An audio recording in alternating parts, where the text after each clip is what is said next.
naghimo ko 10 utang commandments ikaw pa nga makabulig sa inyo. So ari pa mati ha? So number 1, magbayad sa pizza nga inyo ginistoryahan, no? Isang nang utang ka, di ba? Ikaw nagtugan kung saan mo ibalik ang kwarta, no? So bayri sa insyakto nga pizza kung anong gibuyan mo siya.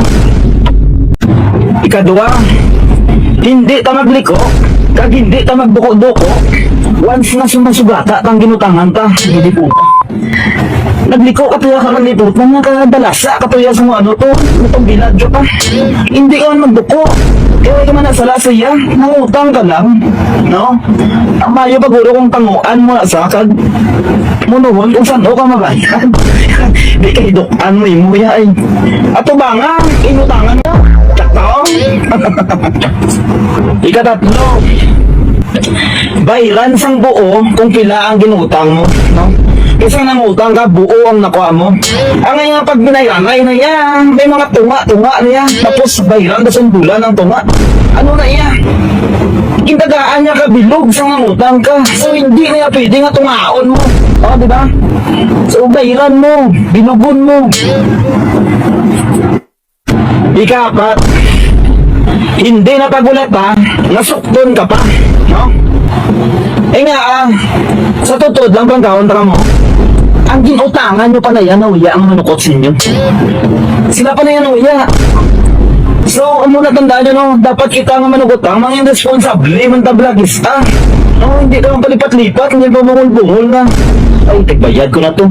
Kita yung matumato, dulong sila sang ginutang ka. No, matumato ka. Draguro, mambal ang ginutangan mo na nagmatumato ka.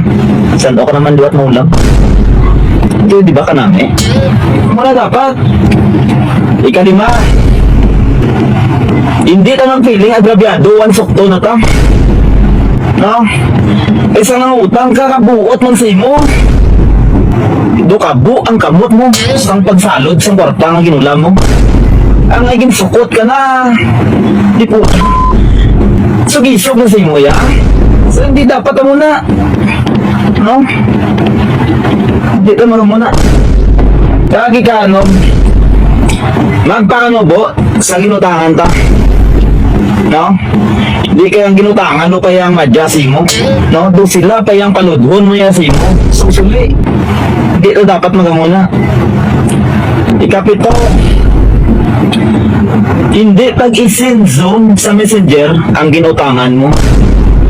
Dila na lang nagaling ka panukot, inuya na yung manukot at bangay si mo. Isend mo pa? Reply obligasyon mo na. Ikaw ano? Hindi pag-i-block o i-unfriend ang ginutangan mo. Wala ka na access sa Facebook account niya to kung ano ginapang-post siya sa imo. No, kaya gin-block mo siya, gin-unfriend mo siya.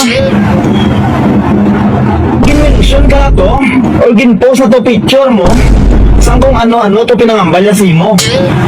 So hindi talaga muna. Ikasyam, hindi ta mag-attempt ka ng utang liwat once why ta mga pulipay dato ng utang. No? Hindi na sila yung bangko. Wala pa gani mabayaran na yung utangan mo. Ato ka naman to? Ano ka siniswerte?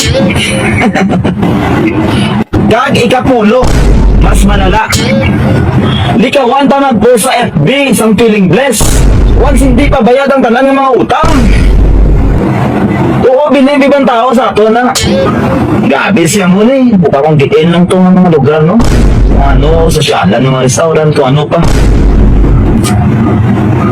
No, iya lang mag-comment ang mga pangutangan mo sa tuod lang.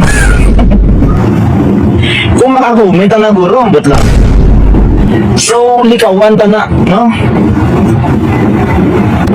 Kahit sa tanan naging pangawag ko, nakarelate gig ko. Kaya mo ko na. So, sa tanan naging pangutangan ko rin, no? So, ulat-ulat lang kay pang-isa-isawan kay kamo kag amat-amatan ko na. Tamo ko yung utang. So, mo naging share ko lang ako niya may experience inyo. No? Kabay pa nga may na-learn ka mo sa 10 utang commandments ko.